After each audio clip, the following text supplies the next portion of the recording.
my existence. Oh, your mom. Yeah. Oh, okay.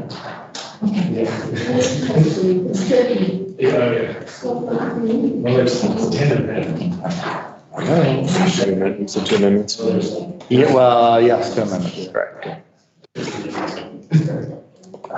you go. Mhm. It's a cake sale. Tomorrow. Woo! Emmy's doing her. Yeah, literally. Peggy, Tell Scott. I don't know if I'm mad at you or just what, but You're mad at me? you have a broken rib? I do. Just gonna sue the church too, I heard. You're gonna sue the church. Oh, yeah. Right outside the church, it really hurts. Susie on it. Maybe put foam out there. Or somebody else might fall on you. Has the meeting started online? Grace, I didn't know about it until this morning. All right, if we could all stand and do the pledge. Pledge allegiance to the flag of the United States of America and to the republic for which it stands, one nation, under God, indivisible, with liberty and justice for all. All right. Councilman Loftus on our on the line yet? We get the guest. We have a guest, huh? Yes. There he is. Evidently didn't get in. Hello. How are you?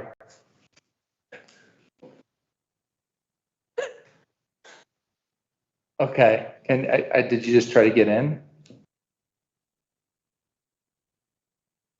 Yeah, reattempt again because they just got everything right. Yes. Tell them instead of the X. Oh, hold on. S. Instead of the what? X. In the passcode, In the passcode? instead of a capital X, it should be a capital S. Okay, in the passcode. Game of telephone here. Instead of a capital X, it should be a capital S. That could be.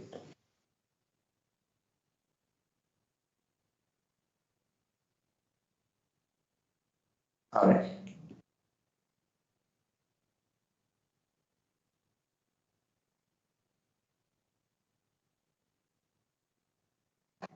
Started yet? Yeah. Start to pay attention. He wants you to pay attention. We smack him? I'm gonna have Ed throw you out of this meeting.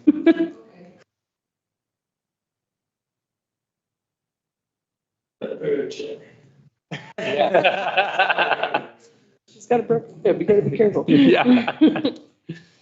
They're on our left side this time. What? They're on our left side this time.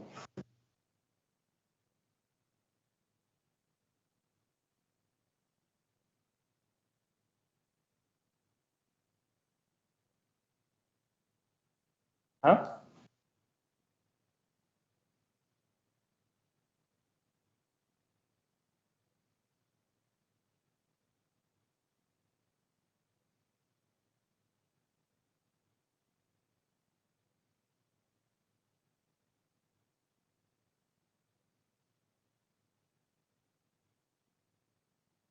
Okay.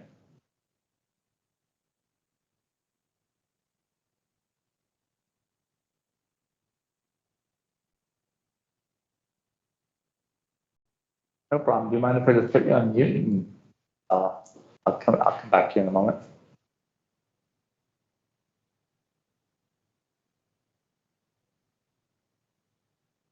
Okay. All right. Well, he's going to try to get in through his other computer. So. All right. Thanks, Dean. Bye. All right. We'll go ahead and we are going to make 2 amendments to the agenda. Councilman? Firstly, do you want to allow, or I move that we allow Councilman Loftus, but just stay on. Yeah, if he ever gets yeah, there. if he gets here, that's Yep. great. Okay, there's a motion. Second, motion to allow Councilman Loftus to attend digitally if he shows up. All those in favor say aye. Aye. Those opposed, motion carries 4-0. Great. Great. Didn't have to Yeah. derail the meeting. Thank you. I also move that We amend the agenda to move E4, 5, and 6 up to the beginning of other town business, as well as add an E11 for a temporary use permit. Or, Would you say big A? it's Big A, correct? Rebel? Who's Rebel. this? Yeah, Rebel. What's big A? It's CarQuest. Oh, I okay. think it's Big A, right? Yeah. Okay. All right, it's been moved to accept the agenda as amended. Second. Okay, seconded, so moved by Councilman Swafford, seconded by Councilman Kusiba to accept the agenda as amended. All those in favor, please say aye. Those opposed, motion carries 4-0. Tammy, apologies. School board member has to get out and go to a school board meeting, so I'm going to hit before you. So we're talking 7:30? Oh, gosh. 8, 8? you know. Okay. Okay, excellent, no. Yeah. All right, next item, watch this. Next item is the minutes of May 27th, Councilwoman. I move that we approve the minutes of May 27, 2025 regular town council meeting. I'll second. Okay, moved by Councilwoman Boyce, seconded by Councilman Kusiba to approve the minutes of May 27, 2025. Any discussion? Hearing none. All those in favor, please say aye. Aye. Those opposed? Motion carries 4-0. Next item is going to be the minutes of June 4th. I'll move that we approve the minutes from June 4, 2025 special town council meeting. Second. All right, moved by Councilwoman Boyce, again, seconded by Councilman Kusiba to approve the minutes of June 4th, 2025 special town council meeting. Any discussion? Hearing none. All those in favor, please say aye. Aye. Those opposed? Motion passes 4-0. Next item is citizen and council concerns. Citizens. Yes, I was told to bring this up during this portion. So, I was. Introduce Oh, I'm yourself. sorry. Casey Fairbanks. I know who you are. Final resident. I was hoping to bring a few issues about the STR codes up and hopefully get a little bit of feedback from you guys with the goal of changing those codes, hopefully before the next year of applications, which is, I believe, January 1st is when they start. The first issue was the town fee is the same every year, $250, whether you're starting a new Airbnb or renewing your license. There seems to be some traction with changing that and lowering it for renewal with just discussions with Abe. So I won't spend too much time on that. I just wanted to voice my support of that. First I've heard of it. Okay. Well, Come on. that is, I guess it seems. If you have a good reputation, it might be worthwhile, but go ahead. Yeah. Well, if you want me to elaborate further on that, No, I'd be happy to. It's pretty straightforward. Go ahead. I'm just giving you a hard time. The second was the issue I had with an annual inspection. This is done via Jorgensen, is the only one in Pinedale that actually does those right now, from my knowledge. So in the code, you have to get an annual inspection to operate an Airbnb.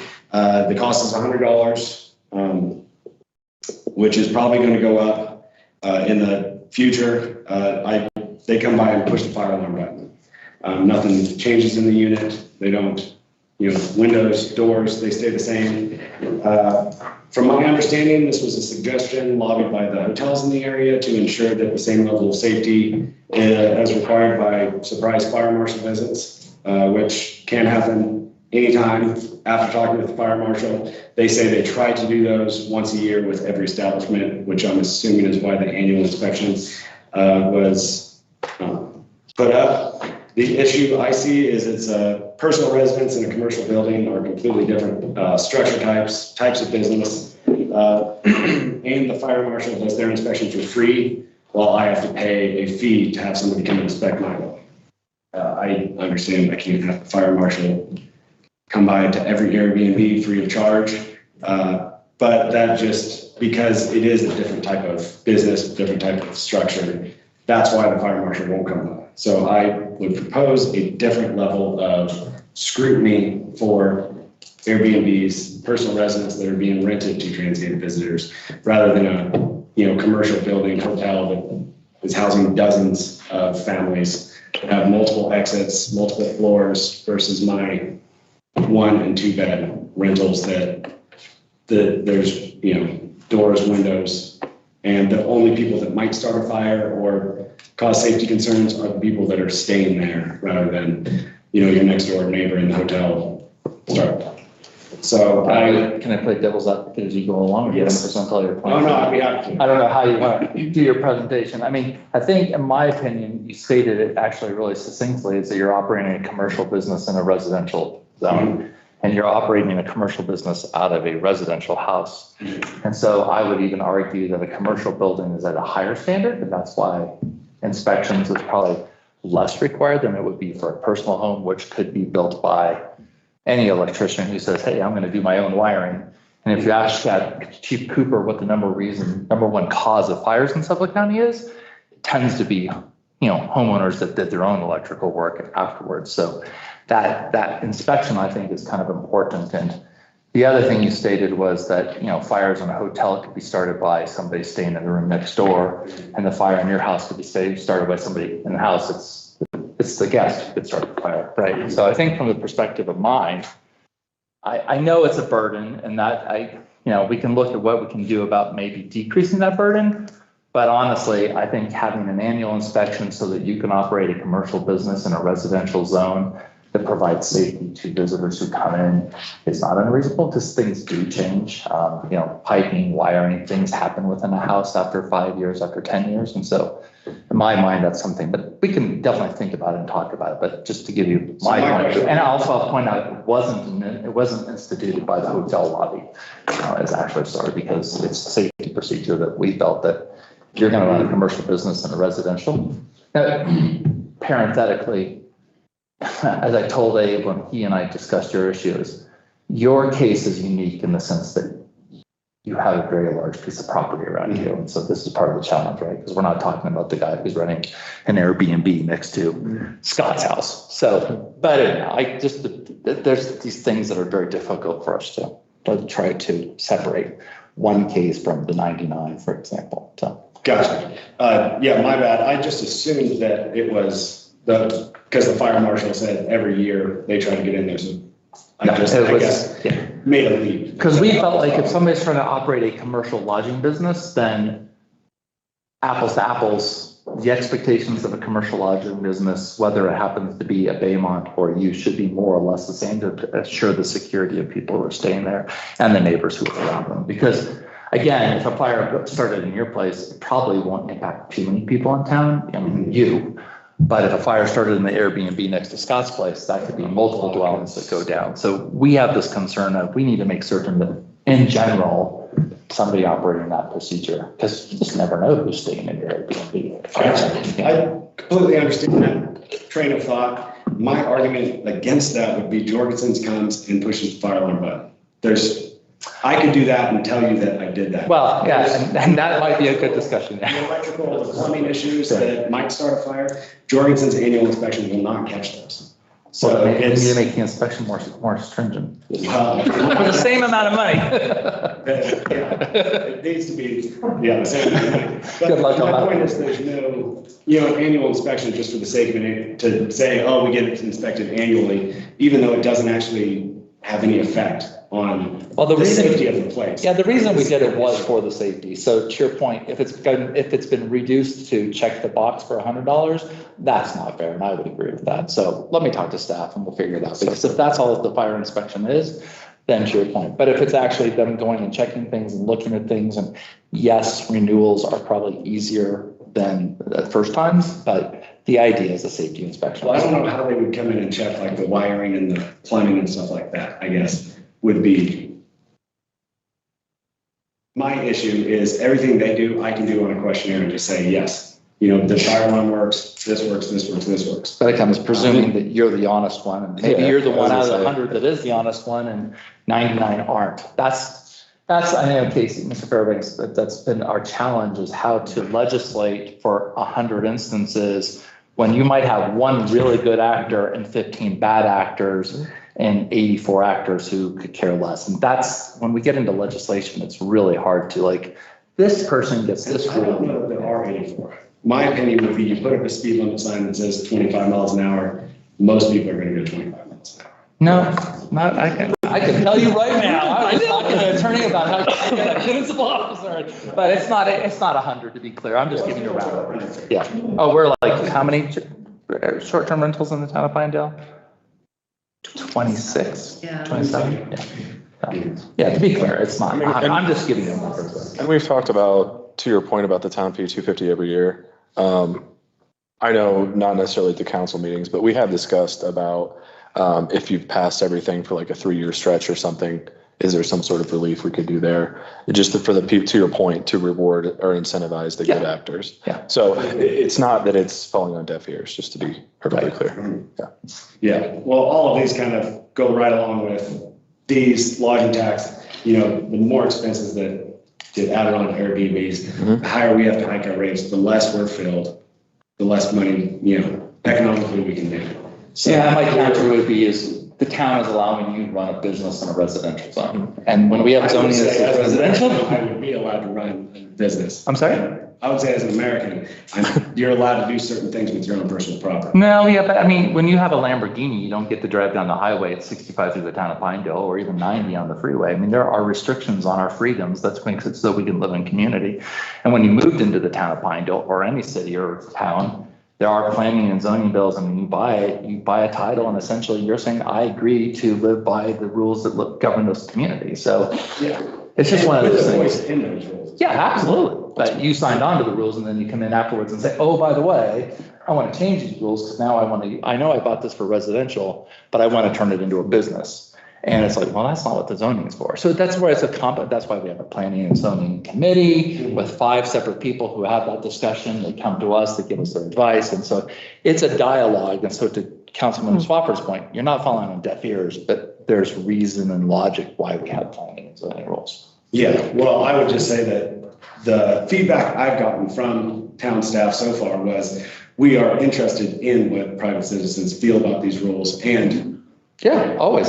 I don't. But that doesn't mean we're gonna It's a little, drop on certain things either, so. Well, I feel like it's a little disingenuous to say, oh, you moved into town and now all of a sudden you want to change all the rules because they affect you. I kind of feel like town codes, laws should change through this process. Oh, they absolutely Like, do. I mean, just, I mean, the number of variances The and, sign screaming. yeah, no, but the number of variances and conditional use permits, I mean, for example, we changed the code. It was against the law to run short-term rentals until we permitted it. Because people came in and said, we want to do Airbnb. So we did. And then it's a process, but I mean, I'm just saying that, as we're trying to say is for every one person who might be the stellar good actor, there are others who are not. And then that's our responsibility. We have to govern the whole. So you're not falling on deaf ears. We're listening to And it, make but I it fair do. that Jorgensen comes in and is actually preventing some, not making it so it's just a, $100 that's going to the wind. Yeah.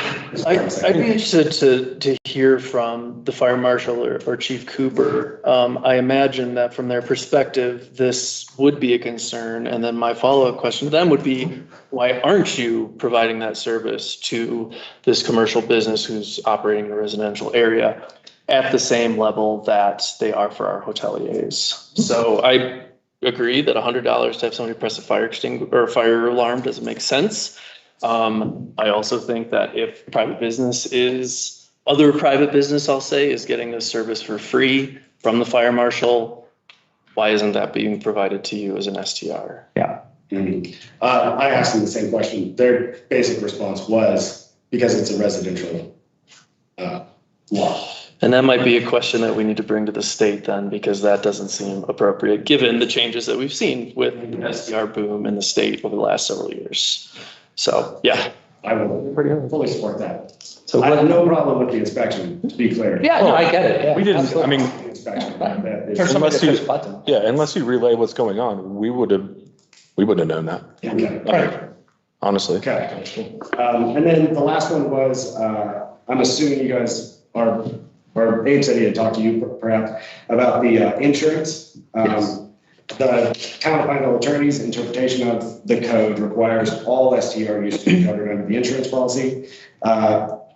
When I read that section, it says, it's just one little line that says, insurance and will be provided, proof of insurance will be provided annually for STR use. My STR use is strictly through Airbnb, who provides insurance for Airbnb stays. So But what happens if you're not strictly through Airbnb? I'm just asking the question because I asked Dave to ask you the question, so I don't know if you have a solution because. Then you would need to provide proof of insurance for others. But how do I know? Because the number of times I go to an Because I Airbnb. said that. I know, but the number of times I've gone to an Airbnb where somebody has left a note like, hey, if you want to book this place, don't bother booking through Airbnb, just text me at this number. And then what happens when that person who texts and rents a place through you, not through the Airbnb profile, is not covered by insurance? Well, that would be an infringement of the codes. Absolutely, What yeah. I'm saying. But now you're It would expecting be me the same to. thing as if I got an insurance policy and then canceled it the next day. Right, but how do I know you're only renting in that way? I don't I don't disagree. cancel my insurance policy after that. How do you know I don't take my smoke alarms down right after It's true. Jorgensen's comes through? Yeah. I mean, like you can't, have a code for, you can't have inspections every day. Well, we can't have a code for you, and we can't have a, yeah. Yeah, I mean, like, I understand where you're coming from, but I do think like some of the arguments you're making are like legitimately like worst case scenario and best case scenario, rather than in the mean and in the middle, which is to Matt's point, what we're trying to do. I will also point out that short-term rentals they haven't been around for 30 years as far as Pinedale code goes. So this is absolutely a new thing that has to evolve. So I'm not saying we can't change. And by hearing you out, we're absolutely giving your argument credence and like hearing it out and discussing it. But just to be very clear, like your scenario cannot be applied necessarily in every scenario. While we understand that we would like to make a law that is good for everyone exactly the same every single time. But as you know, everyone's circumstances don't allow that. So that's where I think Matt's trying to come from. And it's not an argument like at all. No, I understand the concept. We're just trying to find like a happy middle ground. We're not going to make everyone happy, but we're also not trying to piss everyone off. Because as Dave and I talked about this, I was just, it's just, I don't disagree with your line of reasoning. If I'm only doing an Airbnb, then why do I have to pay Airbnb insurance and also Taylor insurance, for example? I get it. The problem I have is what if the other 26 people say the exact same thing? And then we have a fire or we have a case, and then the town of Pinedale is like, oh, well, we made an exception in our code. We made a variance to allow people to do business in a residential area. And now Scott's house gets burned down, for example, or somebody steals something and, oh, they weren't on Airbnb. Sorry, Mr. Kosiba, there's no coverage for you. And I don't know how to resolve that. I get what you're saying. And if we can find a solution, I'm open to looking for that solution, because if there was a way I knew. Themselves be liable for that though? I mean, if I'll let Ed speak to that, because I think on a commercial level, set it on fire. your exposure at operating a commercial business in residential is heightened. That was one of our initial studies, is your exposure on liability is far higher than if it's just a personal residence, because you're now operating as a business. So some sort of insurance is, because otherwise you might be completely drowned in the liability coverage. If somebody dies. I'm not arguing Yeah. having insurance. No, I get that. And my point is, the importance of insurance. if Casey Fairbanks says, I'm only renting through Airbnb, and you're saying, well, look, just trust me, that's all I'm doing. The town can't operate that way. It's just a legal entity. Legally governmental entities can't operate on that level. So if I can find a solution to tweak this, I'm all for looking for it. I know, but any insurance policy is not, there's not like an STR. I have a business owner's policy that has a certain amount of liability and a certain amount of coverage for the buildings. That's right. That's not an STR policy. That's right. a business owner's policy. Yeah. So my point, I guess, is there's things that would not be covered if something happened in my house because they're not in the insurance policy. Probably. Yeah. So there's things, if I'm on the Airbnb insurance and somebody, rents outside of that, that's not covered. It's the same concept to me. Ed, do you want to wage in here? Cover everything. Weigh in here, because The problem is, I think it's the verification. Casey says, I only rent through Airbnb. May be the case. Joe Blow down the street says the same thing. May be the case. But we got 26 people that if that were to be changed, so we say Airbnb, some other type of entity, we're going to have 5 different exclusions, and the staff has got to verify each one of these. the time, the $250 a year's got to go up because you're expanding multiple times the time that staff's got to go in and do these insurance things. So I would think that the cost for the annual exemption is probably going to eat away the cost of the saving, because you won't verify that there's some insurance in place. We haven't said, as we do in a lot of commercial contracts, you have to have $2 million in place, $1 million per occurrence, We said, you show us insurance and we're good. And I understand cases, well, you're making me pay twice. That's true, but we're also avoiding having to spend hours on these 26 units, which is actually a small portion of staff's responsibility. But if we change it and they have to go do that, it's going to become a very large portion of it, because they'll have to verify it each year.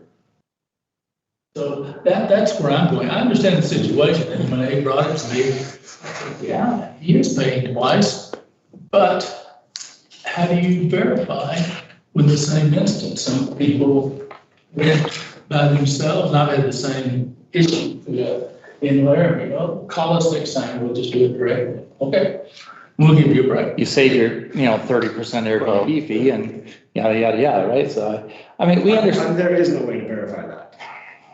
From my understanding, the current program that the town uses does verify off the major sites. So If you advertise, we would pick it up. yes.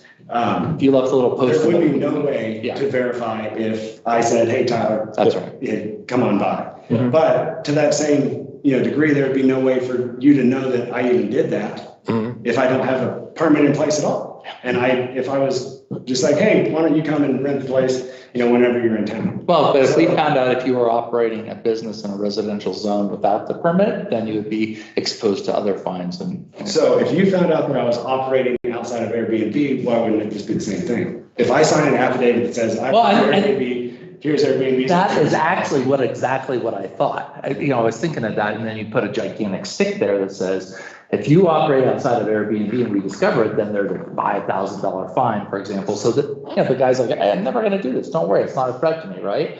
Because I'm trying to think of how to solve your problem without you paying twice. $750 a day. Right. That's what it is. Yeah. So if you operate, but I mean, yeah. So that's where we would have to go and to say, okay, now you're paying $750, and they rented it for 3 nights. Now you owe us $2,100 or $2,200. So I get your point, and I understand, but it's just, we have to manage. I mean, right now it's 26. Next year it might be 50, right? I don't know. But I think what people forget, again, is that the town created an ordinance that said, if you want to operate a business in a residential zone, we will allow you under these conditions. Otherwise, we really don't have to allow it. We could have just said, nope, it stays illegal or residential. I mean, the number of people like in Scott's neighborhood who are like, I'm surrounded by Airbnbs now, and they're kind of ticked because they moved into a residential neighbor. They wanted to have neighbors. Chauncey's not inside behind me or behind you. And it's like people move in, and next thing you know, it's just people coming and going every other night. And it's like, I didn't sign up for this. I bought my house in a residential neighborhood. I wanted to live in a residential neighborhood. I didn't want to live across from a business with people coming and going who I don't know. So we're like, how do you compromise to make everybody kind of succeed? And you cut it in some I would way. say do it on a case-by-case basis. I can't. How do you legislate case by Or case? on a Yeah. code by code, excuse me, not like individual by individual, but on a code by code, and you evolve the law, the code. Which is what we did. As it goes. Yeah. Which is what. Is your Airbnb insurance, is that mandatory to list through them? Yes. Okay. Mr. Wood, have you ever reviewed the insurance that comes from Airbnb? No. Okay. I'd be curious to know just what that covers, and then, $2 million structure and $1 million liability. and does that plug holes that your commercial policy that you have outstanding? It's quite a bit more than my commercial. It's probably. I mean, it would be interesting if Airbnb said, you know what, Mr. Fairbanks is operating this house as a short-term rental, and we'll cover it no matter what, whether it's through us or through somebody else, and make it the broad coverage that we're looking for, in which case we'd be like, great, if you want to rent it out, you rent it, whatever. you have a coverage that would cover it. But I'm assuming that if you were to take a short-term rental contract with somebody that was not an Airbnb and there was something that happened, Airbnb would be like, yes, tough luck. And you just list through Airbnb, is that correct? I do. Okay, and there are people who would do VRBO and Airbnb, they'll double list. Craigslist. At least with the big carriers, it's possible to do. And do you know if, say, if you hypothetically were going to list on VRBO and Airbnb, would that null and void your Airbnb if you did also list, even if you weren't booking through VRBO? Very highly doubt, because Airbnb's fees are not broke down That's right. to, Yeah. okay, this is for your insurance, this is for this, it's just a host service fee. It's a bill. Flat fee of 3%. Okay. And then I believe it's like 10% to the guest. Okay. I would just say own an Airbnb as well on my property. We looked into the other ones, like every single one, VRBO to every single one of them has their own insurance policy. That's right. So the only thing you're really dealing with is the sticky note. Yeah.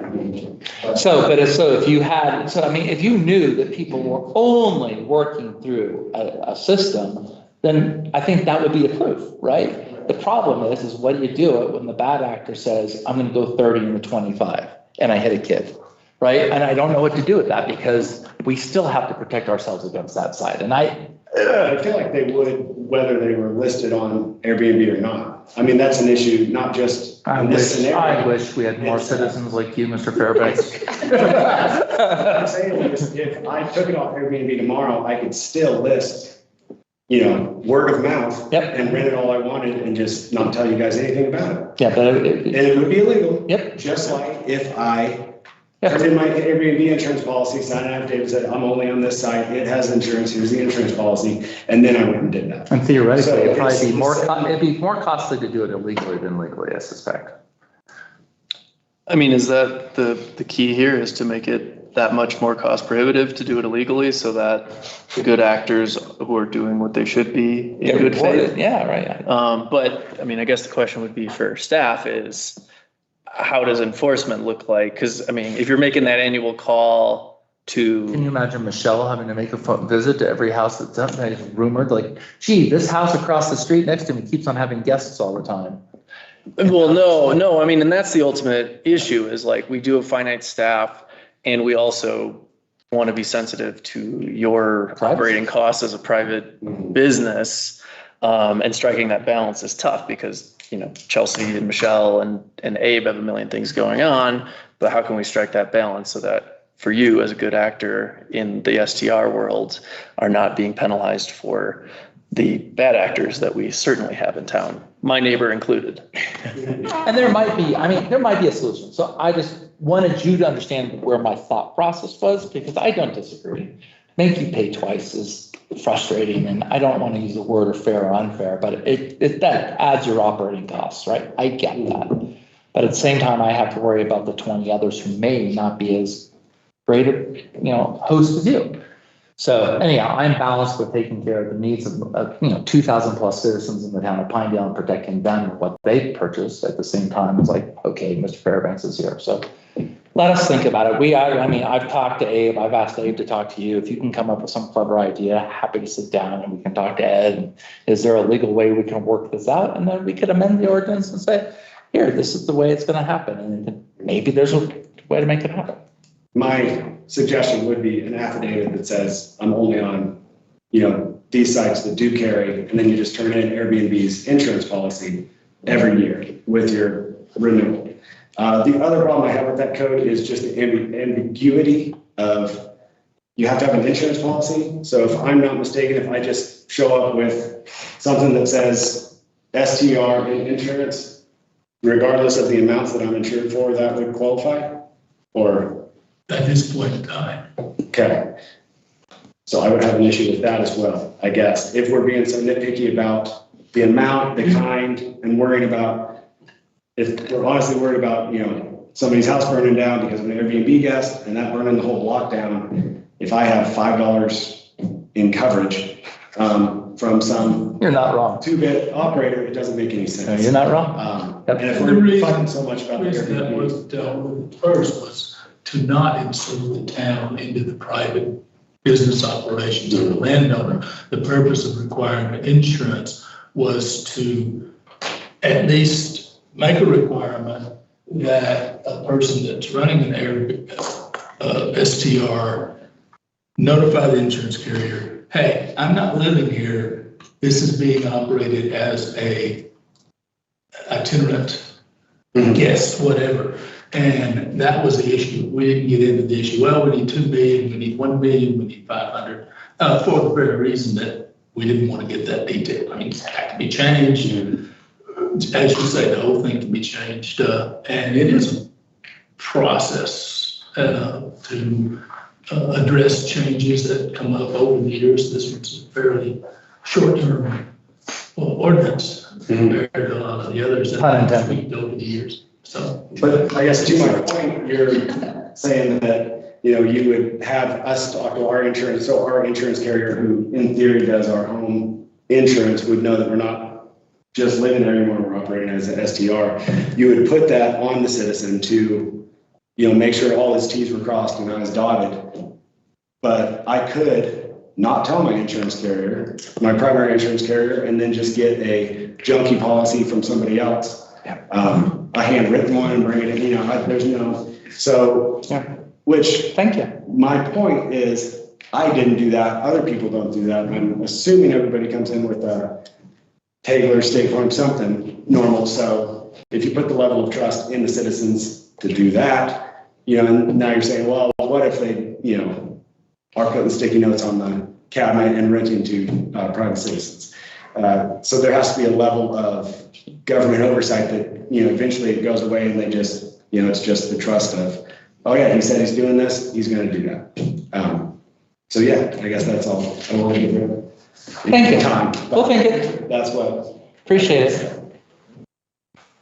Any other citizen concerns? I have one. One of my friends recently got a job at the hospital. He could not find a place to live. He's living next to Scott. He's a bona fide registered nurse working there. So I don't want you to think that you're getting a short-term rental list, or whatever that word is, from this person, because he's gonna stay here. He grew up in Cora. So, I mean, I'm not trying to put anybody on the spot. Your neighbor's not as bad as you thought he was. I've known him since he was a little baby. Well, I mean, to your point, Peggy, and I think this, you know, dovetails in with Mr. Fairbanks. I live in the commercial district, and on my block, my wife and I are the only ones who live in the house that we own. Next to us is a long-term rental, could be a short-term rental. Next to us, where this gentleman just moved in, could be a short-term rental. And then the house next to that one was a permanent residence and now is 2 or 3 short-term rentals now. And so every time somebody moves out of this long-term rental, it causes anxiety for my wife and I, because it can be short-term. I don't think he's planning to move out, Scott. I mean, it doesn't matter. He's if the landowner changes, or the landowner changes their mind and says, hey, we want to run an Airbnb, they can do that because I'm in the commercial district. So it does affect the tenor of the community, and I'm glad that he's moving in next to us, and I'm glad that the property owners are keeping that as a long-term rental. But there is anxiety on my block with the long-term renters and then us as homeowners who live in that home about our entire block becoming an I just Airbnb. want to make that clear. Because he's a good kid, and he's not trying to pull the wool over Starts at anybody's 11, which is eyes. Well, it's not him, but it's a long-term rental, and the property owners have been fantastic, as have the ones next door to us, and we appreciate it. But if they change their mind, and they have every right in the town code to flip them to Airbnbs, as could I and my wife, if we moved out of town, we could turn that into an Airbnb or a dentist office. But so, yeah. Sorry to make my comments back to the length of your meeting, but I just want to tell you. So, thanks. Don't worry. Yes, I sir. don't know, on a tight schedule, I have a concern. Yeah, citizen. Wait a second. I'm a business owner in town. These scooters and e-bikes on the sidewalks. I noticed that I mean, I almost got throttled today, but I mean, that little 7-year-old would have been like, Yeah. she hit me like hitting a bull on a motorcycle, but I know. it's like, I don't know what to do about it, but I don't know. We've talked about having to. to- We've talked about having to touch the code as well again, and how do you solve it? It's like you walk out my house door, and it's like, even bicycles though are becoming a major issue, because they just come flying by, and it's like. Because technically, they're not even supposed to be on the sidewalk. I know. But we kind of was like, okay, if it's a kid, we'd rather they're on the sidewalk than in the street. 45 miles an hour. I was pacing it with my truck, and I was like, holy crap, they took the governor or something off that thing. I drive up Tyler every day, so I ended up going by the library and did not look. If I didn't see him, it would have been real close, to be honest with you. Yeah. Did not look. Yeah. It was coming for us. If you ever are in Jackson and the pathways when school gets out, it is insane. It's 900 middle schoolers on scooters and e-bikes, and yeah, that's a concern. That is a huge safety concern. So, Yeah. crossing. You could put up speed limits. There we go. Well, and I would, No faster than- then I'm gonna add to that. But then too, we giving a because kid we giving a 12-year-old a ticket for going 20 or 17 and a 15? I mean, like, it's up to your point again. You can put the Okay. sign up, but does it actually do anything? But we have to do something with it because. Disagree. I'm just saying, like, Just the sidewalks. sorry. Okay. Got sidetracked. Go ahead, Councilwoman. But I'm talking about not the sidewalk, I'm talking about the street, because my street, as you know, is a construction zone right now. And you can't even drive on the right side that you need to. I have to go around a sign. Yeah. And I had two kids going the same direction I was going in the wrong lane, and they're going fast, but they're not fast. I mean, I should have been able to pass them. But I think if we're gonna allow them to ride, they have to follow the rules of the road. But then how do you, I wish Casey was here tonight, because how do you ticket someone who doesn't have a license? That's what I'm saying. If they're a minor, then Yeah. Well, I was talking to Ed this morning about getting a couple of short-term summer helps to do traffic control, so this just goes right into it. Town crossing. Yeah. We'll get them e-bikes, and that's how we'll chase them down. Anyway, I was proposing this morning that we get some summer interns to do radar guns on Pine Thought you were Street. joking about that when you Nope. told me. I looked into it. All right, let's move on. Next on, any other citizen concerns? I have a council concern. Yes, well, I didn't say, okay, sorry. Okay, sorry. My bad. This would be a question, I guess, for, well, Abe specifically, but maybe Kevin. I've noticed just today, on the town right away on Tyler in front of the visitor center, there were 4 people, 2 Winnebagos and 2 vehicles, one of which was a resident, parked driver's side to curb in the diagonal lots. I don't know if there's something we can do with signage. I don't want to add an enforcement burden, but that That should be something that the municipal officer would just pick up. Okay. Driver slide in the wrong direction. Backed into the dive. they park like horizontally across, like, yeah, parallel to the building. Does a Winnebago. We have a code already. The other way. Yeah. That's the municipal officer who signed that. Yeah, next time you have that, just call Amy Okay. and just have Michelle come down there. And Okay. There were 4 today, so, but it's something. Definitely let us know. just, Yeah, that's a simple. Okay. it's a trend. Jeez. Okay, now I have a positive thing. I had someone approach me that said that Sunday morning she was walking from her residence in Trails Creek to Ridley's, and she was just noticing how beautiful the town looks. And she's like, you guys have really been working on that. And so she wanted me to pass that on to everybody, and also the appreciation for the new trees in their park over there. Good job, yeah. Yeah, well, you've gotten their attention, so they appreciate it. Thanks, Karen. Hello, Mike. Any other council concerns? Nope, I'm good. I have no council concerns. Sorry. Other than I want to traffic people on Pine Street. I got shot down by my attorney. Oh, I yeah. don't think you can do that with children. Next item is a consent agenda. This is the Pinedale Travel and Tourism Grant Awards, the temporary use for the Green River Rendezvous. Are we doing anything special because this is like the 250th or 200th rendezvous? I think it's the 90th. Oh, is it? Yeah. I mean, nice try on the 250th. I'm pretty sure it's the 90th. Yeah. Is it? Okay. Well, yeah. I mean, there's somebody some sent me a question based on a there's some- T-shirt that was out there. So There's some pub out there. I wouldn't say if it was like, I feel like 100's probably going to get a little more pub, but yeah, it's sorry. I didn't make that. Anyhow, then we have the Fair Street closure, D3. We have the additional food court, D4. D5, temporary use permit for the kids zone street closure. That needs to be changed when we make this motion, that the hour event would begin at 10 a.m. Right? And not. Yeah, 11 move it a.m. up from 11 to, because the parade's moved up till 10. Good catch. So we'll just need to, as we pass consent agenda, approve that amendment. D6 is the street dance, and then finally artist show. I move that we approve the consent agenda, including the one minor change from 11 to 10 on the permit. Okay.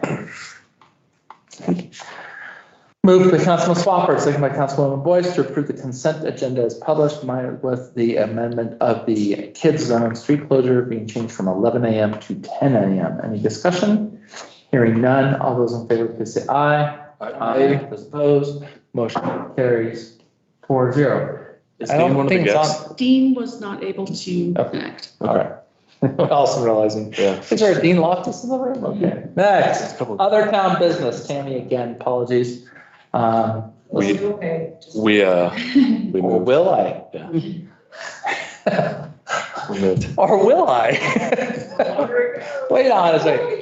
Listen to the banter. This is fun. It's fun. There's been more banter this meeting than a lot of previous meetings, to be honest. We did approve that on the consent agenda. That passed 4-0, which is fine. So we're doing E4, NC construction variance application lot area. Then we'll do E5 and then E6. I do appreciate it. If it makes you feel any better, the school board thing screwed up my, I was supposed to be in the thoroughfare. I was supposed to be in the thoroughfare this week. All right. So. School board's way more fun. I don't know if you can pull up the new plat. I just wanted to, I guess, say a couple things real quick on the variance. I know P&Z has communicated, I'm looking for a variance for both the lot size variance. I redid all the drawings, Judy, so that I've got sidewalks in front of the parking. And then I did turn the one building that's on the north lot one to face north instead of Parr Avenue to pull that parking. There's one. There's one that has all three of them, I believe, as well. Right there. One more down. That's the 10 of 10. One of them shows a sidewalk. The sidewalk's on there. Right there. Yeah. Okay, that's just on the individual. Yes. So yes, in asking for the variance, I'd also like to do 2 units. There'll be a total of 12 units. If we're allowed the variance, we'll end up building 1 this year. And then the other 2 would come next year. And we would love to do basically put 2 units in the total of 12 that would be installing affordable housing stuff that we would need to work out with Ed, with language and you guys, obviously, but that's kind of my major part of my pitch. I think everybody's pretty familiar with it, so. Okay. Where do we start? Parking lot, we don't need to worry about. Street light, that's the wrong thing in there. Okay. Ed or Chelsea, I'll let you guys go ahead and give your presentation and then we can discuss.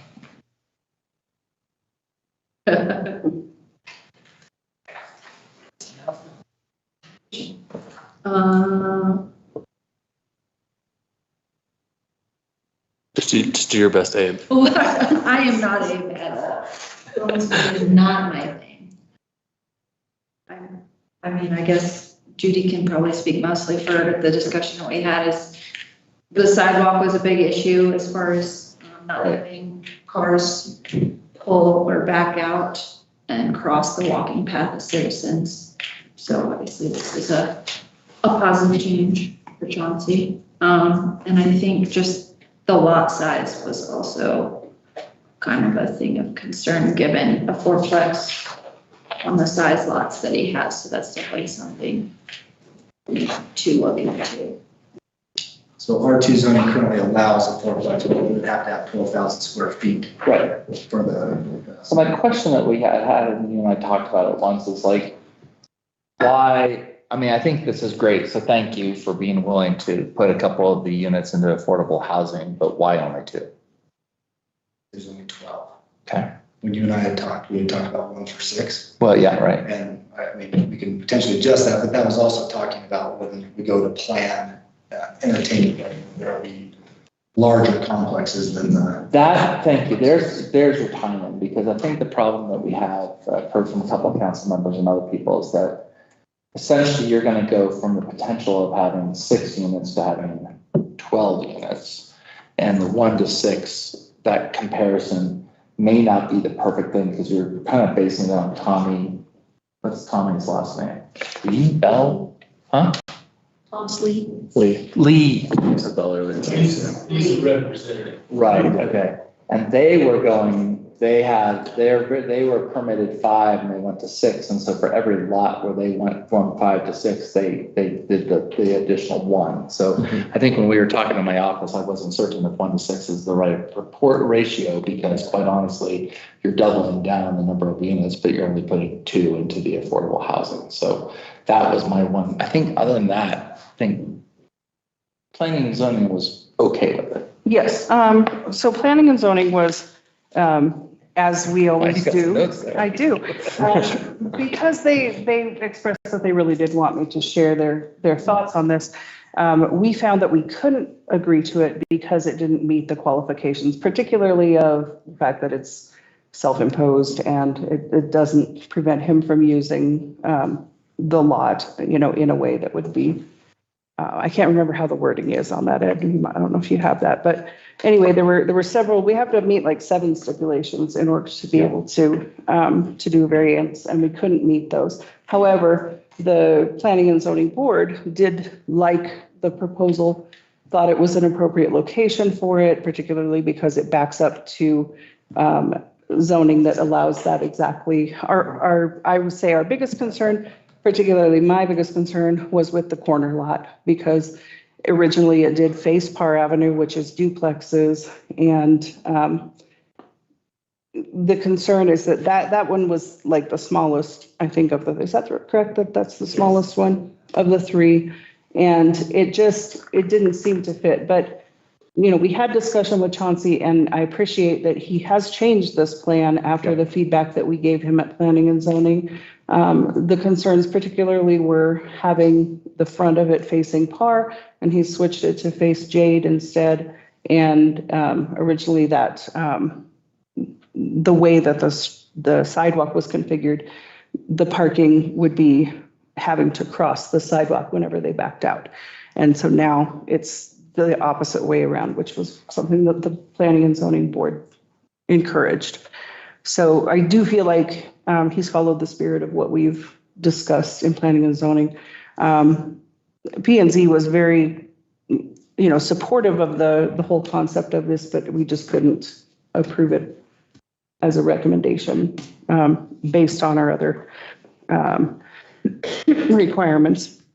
And also they wanted to pass on that if we did agree to this, to pass this, that they wanted us to also strongly consider the parking variance. Okay. Any other comments from council? So I guess my question, Chauncey, is would you be willing to do 1 per lot? I would be. I mean, this is yeah. I feel like I'm getting our discussions when I entertain a lane, I want to have something that we have multiple units and have succession going on. Right. But we don't have it. To the town coming through that, I'm going to ask the town for some specific stuff. I think here all I'm asking for is a variance. I agree, but at some point too, I got to go, the town wants housing. This actually will provide affordable housing even outside of the restrictiveness of the other one. Because once we go into the other like entertainment lane, there we'll have a design where we have a bigger, taller unit, and these are just fourplexes. So the rents on these we're figuring will be somewhere around $1,500 to $1,600 a month. They're 3-bedroom, 2 baths. I think that's it's an affordable rate for a 3-bedroom, 2 bath in Pinedale. And so I would ask that we stay at 2, but I am willing to go to 3 to get it done. But under the spirit of knowing like my concept of what I want to do and go down. It's just like the gentleman that's putting that in, because he's going 3 stories high, his cost is a lot less. He has a lot less into the build of that structure than we're going to in a 2-story duplex or a 4-plex. And so that was kind of the, my thought behind it, I guess, so. What's the square footage on these? On each individual. Yeah, each unit. Yeah, it's on the screen. It's like 8,000. Are you saying the lot or the house? units. No, I The 4 want units. the, like, per apartment. Oh, I'm sorry. Yeah. Okay. 3-bedroom, 2 bath. How much is, I'm sorry. What'd you say? They're right around 1,000 square 1,000. feet. It's on there somewhere. Okay. They fit on there nicely, landscape around them. And then as far as the parking goes, that next variance, the county has that other piece now. I think there's not gonna be a ton of traffic, especially if entertainment lane comes in. We're gonna hit that. I would agree with that. It's just, That also was something we discussed at planning and zoning, was the parking on Jade instead of Par, just to kind of match what's the neighborhood there on Par. and out of the spirit of our conversations, Matt, too, I mean, going into entertainment lane stuff, I'm happy to do a lower ratio or a Higher ratio. Okay. I mean, that's just something, because again, like when we and I were talking, I just, the 1-to-6 ratio was like very simple, just because he was doing 3 lots, 5, 5, 5, 1, 1, 1. This is not the same ratio, right? I mean, in the sense of in to out. And that's where a couple of people come and talk to me saying, wait a second, that's not an apples to apples ratio. But at the same time, knowing that you've got plans and you've got these other things, but I don't know how, kind of even going back to Mr. Fairbank's point of, we have discussions, I guess, we just as a great council say when it comes to entertainment lane, the ratio does definitely go up, and just count on that. And we have those discussions because I know where Ed feels. Go ahead. Well, you're not going to like what I have to say, but the other instance, they had 6 units per lot. That's right. And Chauncey's got 4. Yes. So, if you go percentage wise, I mean, I think the 2 units is fine. Yeah, I would agree with Councilman Boyce. I would be concerned about changing the goalposts for Mr. Goodrich, as he's been working on this, just because we had another developer come in to propose something different. And it does seem like you've been working very hard and in good faith on this. And I know you also need to make money off of this proposal. So I think if we are, as we move further down entertainment lane, I think that's a better opportunity for us to find more places for affordable housing. But I would agree with Councilman Boyce I feel comfortable with 2 units on this. Okay. As well. Yeah, I mean, I'm not opposed. I've had people come back and just say very clearly that this is knowing where and my counter has always been, I know where you're headed. And because I know where your intention is, and knowing that that's part of this dynamic discussion that we are having with you, but I felt the responsibility to voice that just because people have said. So, all right. I think this.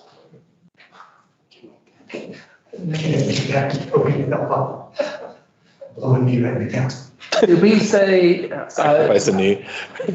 So on this motion to approve, Ed, you're going to have a couple of points that we need to go through in a minute, but we would be then designating that 2 units would be deed restricted, and then, to a rental fee. So we don't have to pick that rental fee right now, percentage of AMI, because that's going to come when we also do Thomas Lee as well.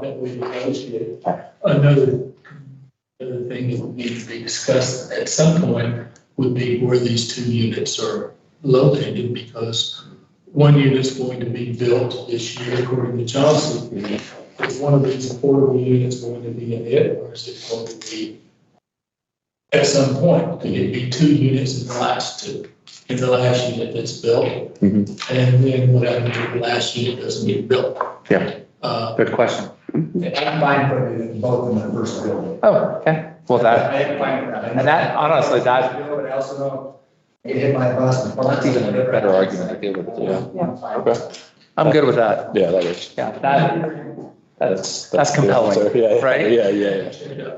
Okay, But yeah, the details as far as the portability, the same thing that we did with the, Mr. other Lee. one that was represented, Mr. Lee, we, entered into that it was, the variance was, conditioned upon an acceptable, operational agreement. okay.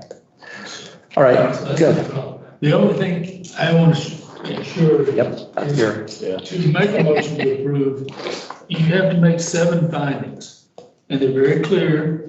The variance will not authorize or permitted use other than those specifically enumerated in the zoning district. Owing to extraordinary circumstances, little enforcement will result in unnecessary hardship.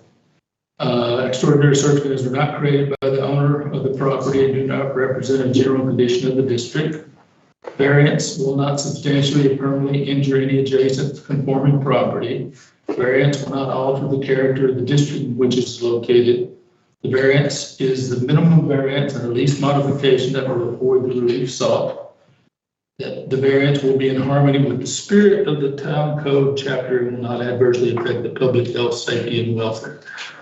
And so if someone decides to move to approve these 2 variances, the motion should include a statement that you have considered the 7th required findings and you find in the affirmative of those. That's just, I want to make sure that those have been considered and that you, what the vote, if it comes in, that everybody is approving these things. that's right. Yeah, thank you. All right, I think we're at this point. Is there somebody want to make a motion? Somebody want to ask a question?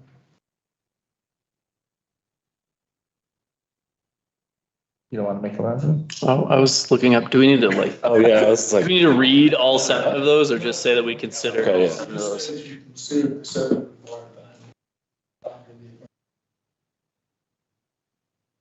findings. This is E4, correct? Yes, it is. Okay. just equal for this one. Yeah, right now. And then we'll go to the parking lot sign next. I move that we approve the variance request submitted by NC Construction, a variance from chapter 475-65 lot area, allowing construction of up to a 4-plex on parcels located on Parr Avenue, second edition, block 1, lots 1 through 3. The application meeting all requirements as required per chapter 160.26 C3. Such variance request is contingent upon a completion of deed restriction requiring 2 units per lot to be limited. Nope. I'm sorry, say that again. Yeah, 2 units over For the the 3 lots. 2 units for the 3 lots to be limited to, yeah, sorry, almost put you in the screws there. 2 units per 3 lots to be limited to a rental fee of 1% AMI. Deed restriction must be approved prior to the issuance of the variance. And in approving this, we have considered that all 7 conditions, what else do I say? The required findings. Meet the required findings. Okay, I think that covers it. Okay. It was 160 to 160. And the 2 rental units will be included, 2 affordable units will be included in the first 4-plex built. Right. The 2 affordable units will be included in the first unit built to get everything. Good job, well done. Uh-huh. Is there a second? I'll second. All right, Go ahead. it's been moved by Councilman Cosiba to approve the variance request submitted by NC Construction, a variance 475-65 lot area allowed construction of 4-plex on parcels located Parr Avenue. The 7 conditions have been considered. There will be 2 units restricted for affordable housing that will be within the first development, and they'll be limited to a rental fee of a percentage of AMI. Deed restrictions will be approved prior to the issuance of the variance. Any further discussion? Try to sweep it all together for the recording device right here. Appreciate that. All those in favor, please say aye. Aye. Those opposed, motion carries 4-0. Thank you, Chauncey. Next item on the agenda is E5, the parking lot design. Chelsea, did you have anything in particular that you wanted to add here? Abe, I have Abe said Chelsea will talk to us. Well, I'm just saying. I feel like you kind of, are you happy with the way he's done? I am, yes. Right. That's what I understood, that he changed. The changes represent what planning and zoning had requested. That's how I understood it. Okay, so you don't really need to say anything, do you? That's what you like to say. Speech. All right, any other comments or discussion on the parking lot design? Hearing none, can I have a motion to approve? I move that we approve the variance request submitted by NC Construction, a variance from 475-151, parking lot design, allowing the parking lot to be designed to back onto the adjacent right-of-way of Jade Street with the conditions that the final design incorporates pedestrian safety elements of the on-street sidewalk reviewed and approved by town staff and town engineer. But same findings. With the 7 findings answered to the affirmative. I will second that. All right, moved by Councilman Swafford, seconded by Councilman Kosiba to approve the variance request submitted by NC Construction, a variance from 475-151 parking lot design, allowing the parking lot to be designed to back into the adjacent right-of-way of Jade Street with the conditions that the final design incorporates pedestrian safety. All 7 requirements have been reviewed and approved. All those in favor, please say aye. Aye. Those opposed, motion carries 4-0. And finally, do we have a contract to look at? Yes. Can you pull it up? Because all I have is. We have to approve this one still too? Okay. I feel like we already did this one, right? Okay, thank you. Well, I got you for anything. Keep me straight. All right, this is the Parr Avenue Second Edition streetlight contract. We will be putting in 2 streetlights, level 2 wattage. The corner of Parr at Jade and the corner of Parr at Agate. Are there any questions? I have a motion.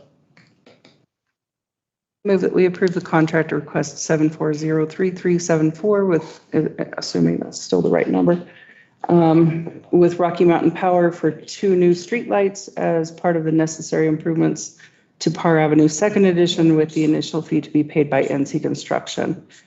Can you just verify that that's the right number on that? Contract and the agenda is different. Yeah. 7401. 7401. Okay. Okay, that's a different number. All right, we'll just make a motion. Okay, to reflect the number that's on Chelsea's document. Moved.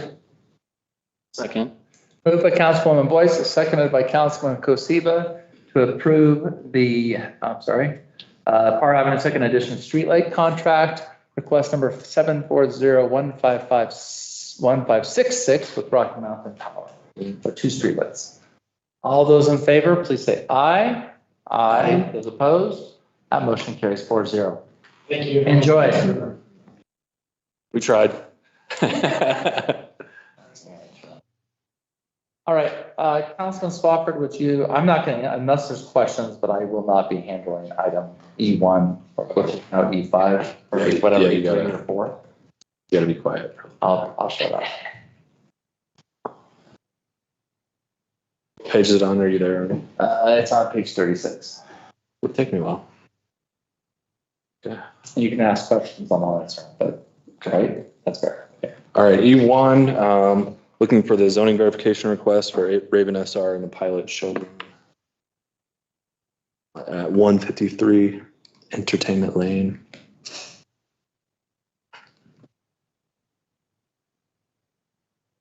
Usually this is where I look at Abe and he says things. You're not, okay. Would you like me to? Yeah, sorry. All right, so this went to planning and zoning as well. Matt Scanlon was there to explain the project and where it will be located, which is next door. We asked lots of questions like, will it blow up? And the answer is no. So yeah, the planning and zoning board felt that this was an appropriate use of the space. And the finding is that it's similar use to those listed under C1. It's not it's not set out there, but it's similar. That's your finding. You decide to find that. That's where you would go with it. Yes, there was the discussion that it's not set up to be like an industrial, they're not manufacturing and hauling it out of there. It's more just to demonstrate to investors and potential people who might want to use it, what it looks like. Is that fair? Yes.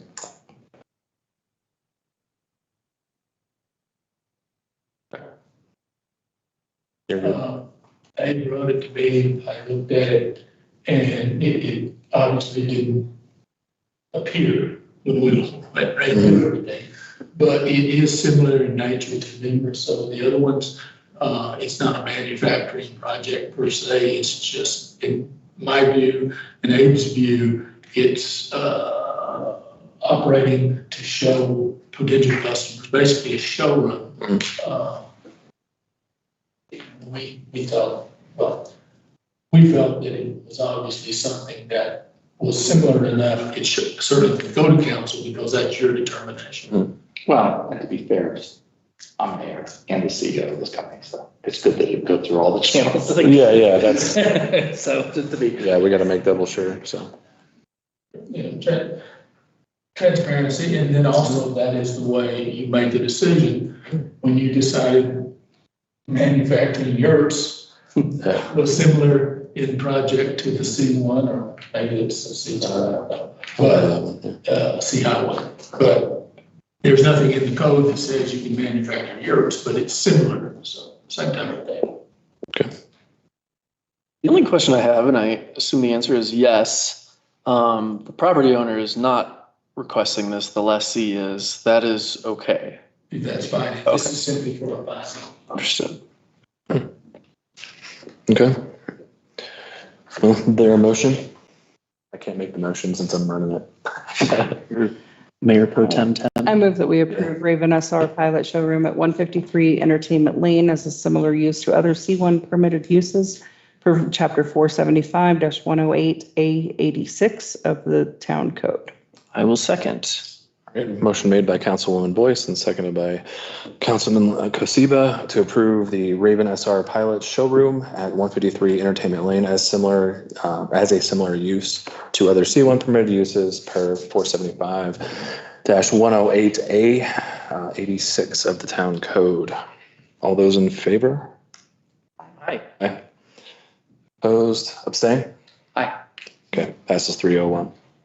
And I will graciously turn the meeting back over to Thank you. Chairman. Appreciate it, everybody being willing to do that. Next item is going to be E2. This is approving the conditional use permit for the animal clinic, animal boarding facility at 650 West Pine, subject to the conditions committed by here and the applicant with the application. I think this is great. You guys got a building. Yes. We do. Go ahead, Tammy, jump in there. I'm here with Stephanie. And stuff. Any questions that I may not be able to answer, we solve them. She can.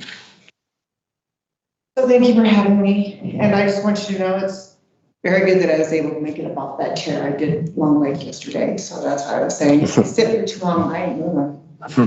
That's going to be desperate, you know. Okay. So the only thing I think one of the things that we discussed is, staff has reviewed this, we're good with it. There's no issues here, right? And there were 2 letters of support and a single letter opposed. However, there's seemingly not much, there's already animal clinics in this area. The only thing that I would recommend, and I know we talked about it, Tammy, is I would recommend we waive the fee. They are a nonprofit and they're serving a need. And so I think we can go ahead and waive that fee. And I might just ask that you pay the publication fee because that would be a fee that has to be published. Yeah, but that would be my one recommendation. Happy endings has been helpful in many ways for the town of Pinedale. So that would be my only comment on this whole thing. So is there any questions? Ed, do you have any statements you want to make? No, I reviewed the application and the conditions they put. I think obviously it fits in there. We've got other entities. Obviously they run a very top-notch operation, so I see no issues. In that case, I move that we approve the conditional use permit application for an animal clinic / boarding facility at 650 West Pine, subject to the conditions committed to by here and the applicant with the application and the waiving of the fees. Second. Moved by Councilman Swafford, second by Councilwoman Boyce to approve the conditional use permit for the animal clinic, animal boarding facility at 650 West Pine, subject to the conditions committed to by here and the applicant with the application and waiving the fees. You got it all? All those in favor, please say aye. Aye. Those opposed, motion carries 4-0. Thank you Thank very you. much. This, I must say, this is the most entertaining meeting I've ever been to. Really? You should come more often. They're usually, I think I'm going to. there's usually not as much conversation, actually. I don't know, It's Peggy pretty usually quick. has something. I mean, Actually has something. we're fixing Peggy's issue with some of the other new stuff going on. Yeah, It's yeah. interesting. We don't normally have Kevin here. Chelsea's usually here. Riley doesn't come very often, so. I do have a question. Yes. So with the budget, when do you let everyone know, when they submitted their proposals, what will be fulfilled, if anything? Yeah, so we will probably at the next town council meeting be going through all the contract for services. So That's always what we normally do, we like to kind of get a first swipe at the budget on first reading, knock it out based kind of on staff recommendations. We had a workshop at our June 4th meeting where we actually go into all the details and try to come up with that balanced budget, kind of block out more or less most 90%, 95% of the numbers. And then our next read will be like, I think one of our next meetings, we'll have a meeting for all the contract for services. And then we'll do third and final read when we get to that. Well, I expect that meeting to be as entertaining as this. I mean, yeah. It's a budget. Budget's Budget season. If you've got a contract for service, yeah, if you've submitted a contract for service application, then you will more than likely be invited. Thank you very much. Hey, thanks, guys. Thank you. Thanks, Stephanie. Good to see you.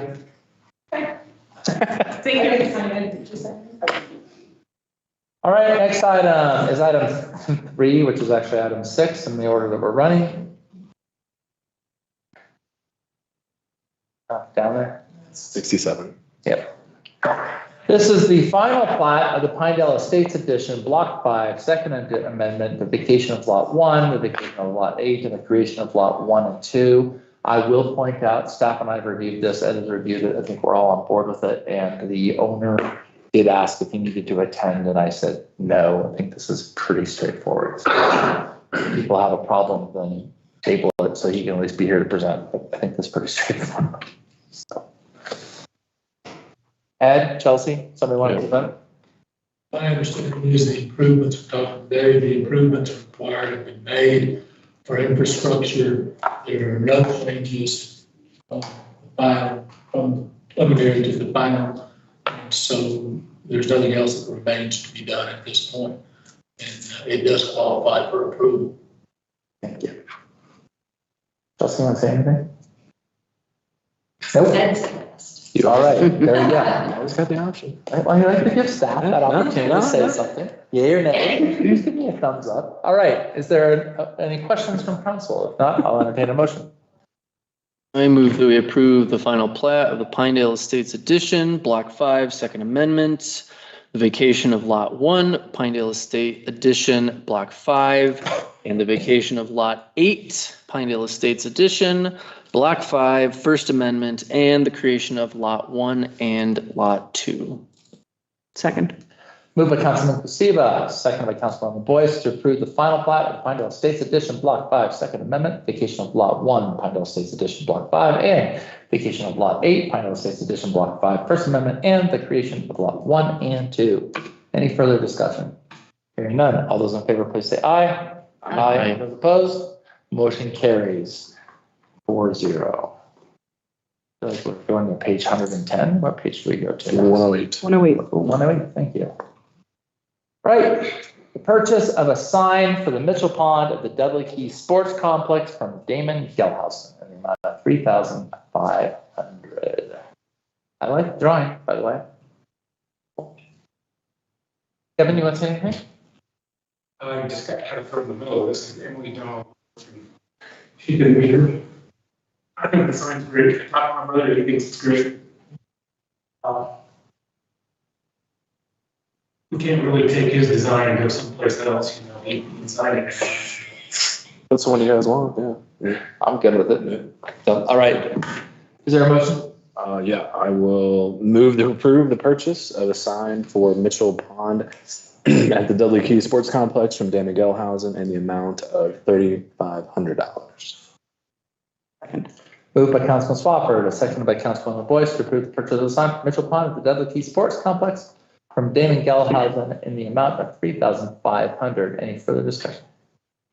The timing might be, he's gonna invoice this. He's probably not gonna get it back in budget season. So we're just gonna get it invoiced and kind of check and wait till we actually get the sign and. Get it out in this budget. Yes. Okay, we're good? All right, so we'll be paid this fiscal year.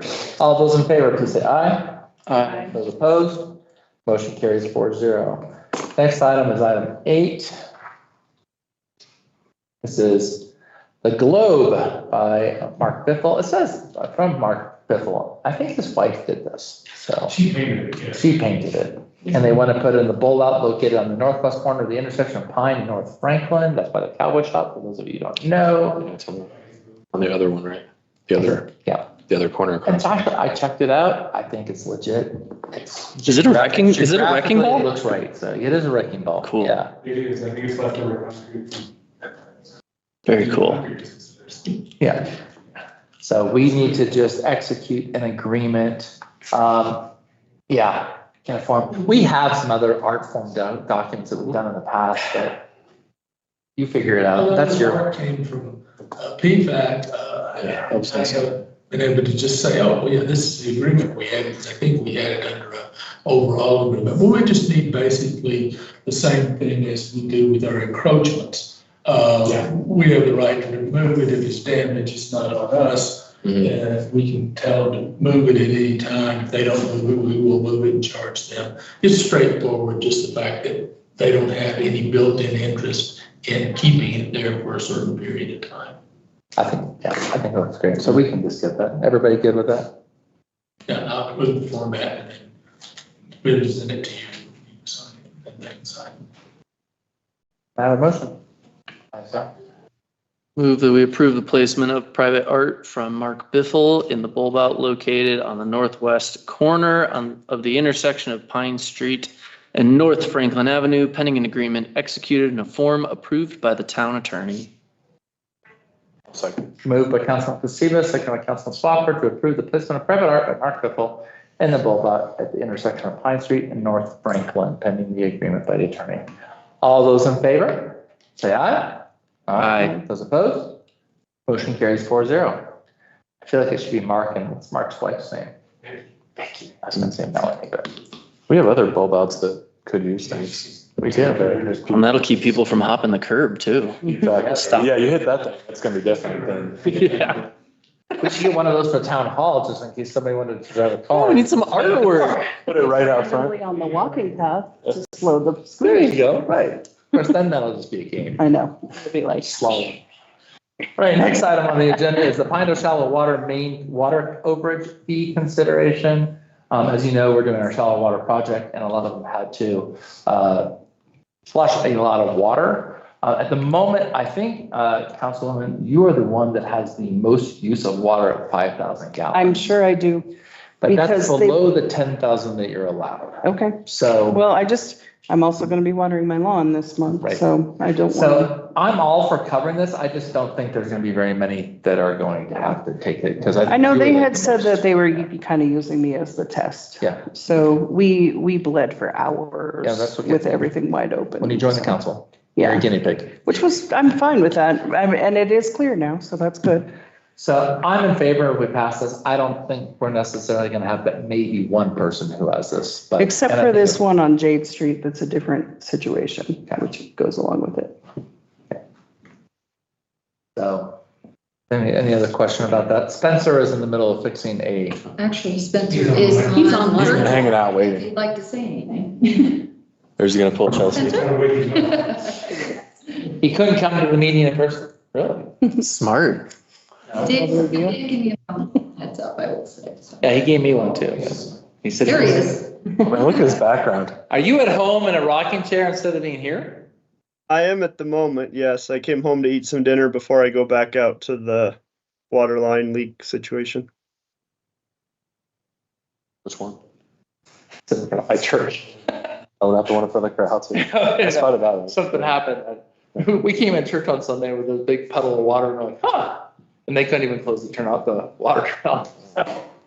Anyhow, Spencer, any other comments on the overage for the INI at the shallow water? I did pull up the other residents on Chanley. Everyone is below, we've got 6 days left in the usage cycle right now. Everybody's below 10,000 except for one resident. But that resident has apparently a bleeder still running or something because there's continuous usage still. I noticed that in looking it up. So I may call that resident tomorrow and just notify them that they're using water continuously. But as I mentioned to you, Mr. Mayor, the does not appear Judy's sitting at 5,900 gallons right now with 6 days left to go. So I don't think there'll be any overage there. But as she mentioned, I do think it would be worth waiving the overage fees for the house at 422 Jade, as they are supplying water to their neighbor for at least the next couple weeks while they finish the tie-in. That one house was fed off of a different line than everybody else, and so in order to make some tie-ins, that house no longer has water service. Okay, I'm good with that. So do you want the whole area, or do you want just these two specific that are called out in the? I think it's just the one, right? For the over for the 422 Jade. And they're providing water to 408. Oh, okay. Yes, ma'am. You know a lot next to me, Scott does. I've been watering it. There's a spigot thing there that I could pay to have it turn on and off, like $100 on, $100 off. But I want that lot to look nice. It's not mine, but what would you guys suggest? What's cheaper? Probably that. That's probably your cheapest solution. What is? What you're currently doing. Just watering it? Just watering it during the summer.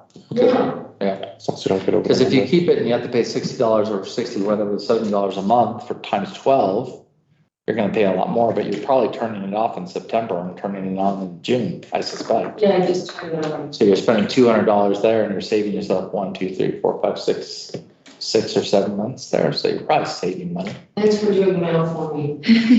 Yeah.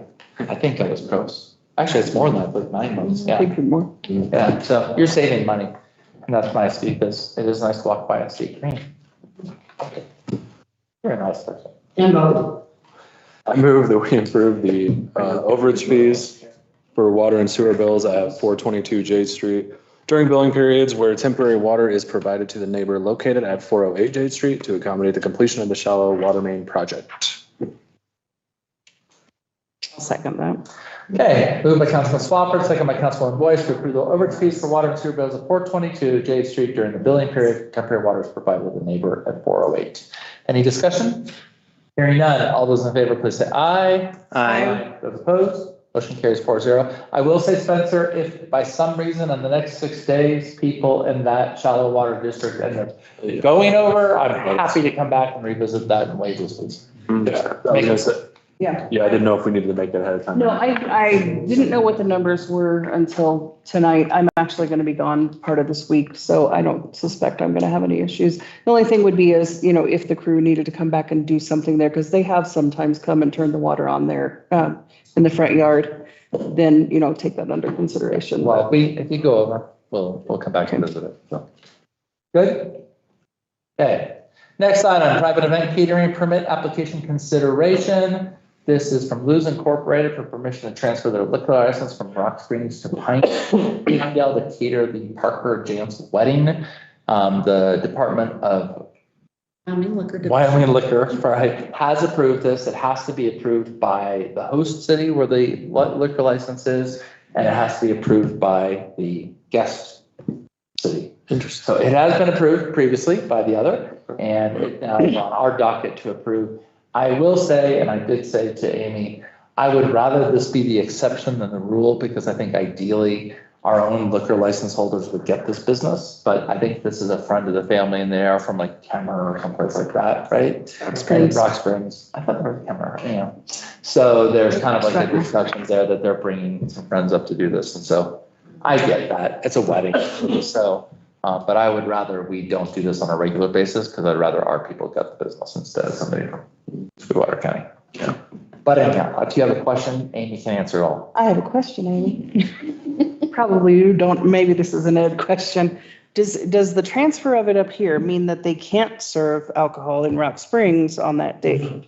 It's not, they're not transferring the license per se, they're being issued a catering permit. Okay. So the same as if the Boulder Bar did, they can do it that day while they get the Boulder Bar open. Okay. It's a separate permit. Yeah. I was just curious how that worked. Yeah, it sounds right. I went back and looked at it because it didn't sound right to me. There's no limitation as long as it's approved by the issuing entity as well as the entity that where it's going to be located. Okay. Because the way it sounds, the transfer of liquor license, if they had to transfer it here to use it here, then how can they also use it in Rock Springs? They get a catering permit. Okay, so is this the wrong wording in our packet then? Because it's to approve or deny the request for permission to transfer their liquor license from Rock Springs. Okay. Approved request for the issuance of the catering permit. Okay. County licensee can come to the town and go in this county. And obviously, one from another county can come here as long as it's approved by all the areas, as well as the legal commission. Okay. Since we've never done this before, I use the wording off of the City of Rock Springs agenda. Okay. No, yeah, that makes sense. Yeah, I was gonna say, this is a new one. Motion for this. I move that we approve the request from Lou's Incorporated for the catering permit for the Parker Jantz wedding reception on June 28, 2025, from 10 to 11 in the Levitt Room at the Sublette County Library, pending approval from the Wyoming Liquor Division. Okay. I'll second. Right, moved by Councilman Boyd, second by Councilman Noceva to approve the request from Lou's Incorporated to have a catering license from Rock Transfer, hence use their liquor license caterer for the wedding on June 28th, 2025 from 3 to 11 in the Levitt Room. All those in favor, please say aye. Aye. Those opposed, motion carries 4-0. Next item is E11. This is the temporary use permit for Revel. Oh, the big A. Can you give us the details since we don't have it? They would like to have a customer appreciation party and close the first block of North Madison. The only issue I see with that is that if they What day? block it, it's a great question. On June 21st. If they block it from corner to corner, they will be blocking the Sip Fizz drive-through. Ooh. So if they angle it. Oh, I see what you're to saying. let people go in the drive. Yeah, because they still operate. Yeah. Yes. Oh, they are, okay. Yeah, they just had their year anniversary just the other day. Okay, I saw the building was for sale, so I wasn't sure. So is there going to be some signage at the end of Sip Fizz Drive that tells people they need to turn left instead of going on to Madison? We can require that as part of the permit. Yeah, I think that a sandwich board would probably be, like right there, because normally you would turn, I know I turn right a lot, Right, you just go on down Madison, but force them to go, left. is there any music that week? Anyway. Yeah, Music, feedback? is that the first one? I don't have it. That's not the first sound check, is it? What day did you said the 21st? Yes. Okay, sorry, I still have the 28th in my head from before. I think you're okay on the 21st. I think PFAC is the next weekend. You good with that, Ed? Just the impact of that adjacent business. It appears they could access the parking lot. Yeah, they can get out. They've been reached out to. That's what I was just gonna ask. Do we know, Amy, if they've talked to Sip Fizz or fixing SIP? I'm not, I've been. Can we make that conditional? I feel like we need to. Yeah, I think we gotta. Because the business in front is one thing because you could still get in normally. Right. But SIP and Fizz is actually on the back end. Yeah. So Yes. Okay. So can I have a motion to approve the temporary use permit for June 21st for Rebel pending, I guess, notification and discussion with neighboring business? And blocking the end where you would leave from SIP. correct. Yes. I move that we approve the temporary use permit for Rebel Auto Parts to put on a customer appreciation on 6/21. What was the time? From 8 a.m. to 5 p.m. From 8 a.m. to 5 p.m. pending approval from SIPFIZ or discussion with SIPFIZ to not obstruct their business. Is that kind of worded okay? Okay. Free food put together by their food, drinks. There you go. I mean, There you go. that's not the worst idea, honestly.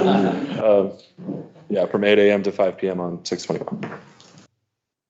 All right. Is there a second? I'll second. All right, moved by Councilman Swafford, you're like, I second. Second by Councilman Kosiba to approve the temporary use permit for Rebel Auto Parts on, close the shutdown of Madison Avenue on June 21st from 8 a.m. to 5 p.m. pending, discussion and approval with their neighboring business as well as adjusting the line of access. All those in favor, please say aye. Aye. Opposed? Motion carries 4-0. There's really no other option for them either. They can't close like the other road because there is no other road. They have that one. So Next item is ordinance 731. An ordinance for our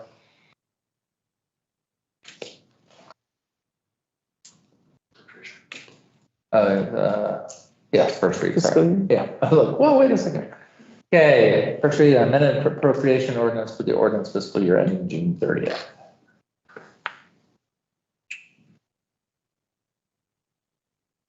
I move that we approve ordinance 731 on first read and amendment appropriation ordinance for the fiscal year ending June 30, 2025.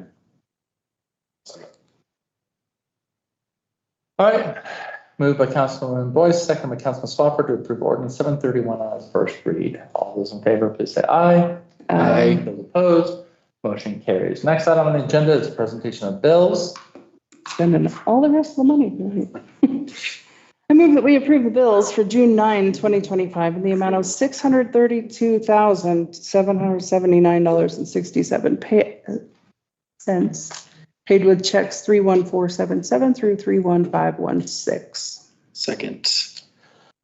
All right, moved by Councilwoman Boyce, second by Councilman Kosiba, pay the bills for June 9th in the amount of $632,779.67. Paid with checks number 31477 through 31516. Any discussion? Hearing none. All those in favor, please say aye. Aye. Those opposed? That motion passes 4-0. Thank you. Concerning the bills that were paid, again, I'm gonna say this building is not paying for itself. Are you getting any more renters in here besides Stephanie? Maybe. Maybe. Maybe it doesn't count. Maybe I can't talk about it. So, don't know how to answer your question. We have the Chamber of Commerce as well. So we have two. Right. Yeah. Okay. Yeah. Thank you. All right. Next item is our executive session for discussing of real estate. will there be any motions made after? There will not be any Okay, action actions, taken sorry. for this. I move that we enter executive session for purposes of discussing real estate. Second. Moved by Councilman Swafford, seconded by Councilman Boyce to go into executive session to discuss real estate at 6:38. All those in favor, please say aye. Aye. Those opposed? That motion carries 4-0. Excellent. Pause. We have to move because of the security. Yep. I know, you got to sign the other room. Holy. Maybe next time, then in the executive session. Riley, you coming with us? Riley's in an executive session. First one. Come on, buddy. Thank you. Thank you. That's pretty good.